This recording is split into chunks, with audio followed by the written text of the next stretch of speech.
What's up, guys? So I know I'm late on this video, but a couple days ago this video was ready to be uploaded, but I was having problems with it. I couldn't figure out why this specific video would not get uploaded, but finally fixed it, so here we go. Now you see here stat wise, Jakeem Grant team of the week. Nothing really stands out except for two things: 94 speed, 94 acceleration. Even his juke was kind of low, man. I mean, that kind of surprised me. Every other stat, catching stat, is very low. I did not think his juke and spinning was going to be that low.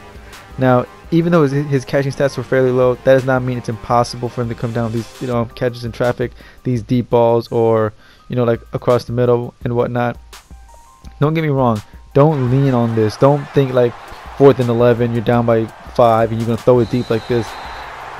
It's not impossible, but trust me, it's not gonna happen too many times. So, as far as like a grade with catching in traffic, believe me, he did drop a lot. Not wide open passes. He dropped like maybe 1 or 2 wide open passes, but as far as like these in traffic, I give like a D+. Now of course this right here is his selling point, the speed. And whether it's man-to-man, with these slants here, or you're just sending him deep, the boy is deadly fast. I know he's not that tall, but trust me, speed kills. You can see what I'm talking about here. And of course, having a good quarterback does help. I mean, there aren't that many corners in the game that can keep up with him. That's why whenever I see my opponent with someone with like a 90 speed corner or below, I'm just going to send him deep, or if he's a man-to-man, I'm putting him in a slant.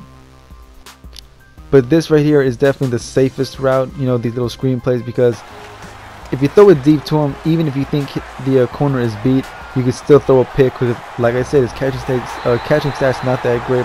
A lot of times, and I mean a lot of times, he would go for the aggressive catch, or I would go for the aggressive catch, but of course the ball would get plopped up and intercepted by the linebacker after that ball flies in the air for like 10 seconds, it seems like.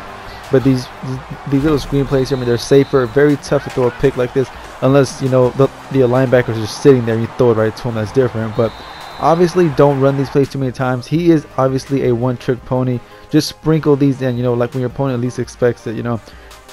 If you're playing cover 2, maybe not the best idea. So that's gonna wrap this up, guys, and this was obviously just a mini review. I didn't go too in depth with it. There's really no point. We all knew what he was going to do best, but the real question is, how good does he do it compared to others? He only goes for between 5,000 and 7,000. Absolutely worth the coins if you're going to use him the right way. Sprinkle him into your offense. That's the best way to describe it. Do not try to turn Grant into your offensive hero. You will lose a lot of games. You will become frustrated and try to blame it on him. That would not be fair to the card.